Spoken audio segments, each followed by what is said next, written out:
गिरिदुर्ग पट्ट्यावर, पट्ट्याला विश्रामगड असं सुद्धा म्हटलं जातं।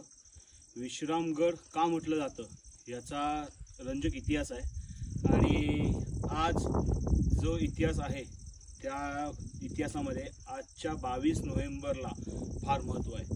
कारण छत्रपती शिवाजी महाराजांनी 1679 साली जी जालन्याची लूट करण्यासाठी जी स्वारी केली होती, त्या स्वारीवरून परत येत असताना 15 नोव्हेंबर 1679 ला छत्रपती शिवाजी महाराज जालन्यावरून निघाले आणि 16, 17 आणि 18 या दिवशी रणमस्तान खान याने छत्रपती शिवाजी महाराजांची युद्ध करण्यासाठी युद्ध केलं आणि छत्रपती शिवाजी महाराजांनी 3 दिवस सतत युद्ध केल्यानंतर थोडासा महाराजांना थकवा आल्यामुळे महाराज या पट्ट्या किल्ल्यावर आले आणि बरोबर 22 नोव्हेंबर 1679 साली छत्रपती शिवाजी महाराजांच्या पदस्पर्शाने पावन झालेल्या या पट्टागडावर आज आम्ही आलेलो आहोत। आणि आमचं भाग्य असं आहे की आम्ही आज ज्या ठिकाणी उभे आहोत तो पट्टा किल्ला उर्फ विश्रामगड याला आम्ही आज 22 नोव्हेंबर याच दिवशी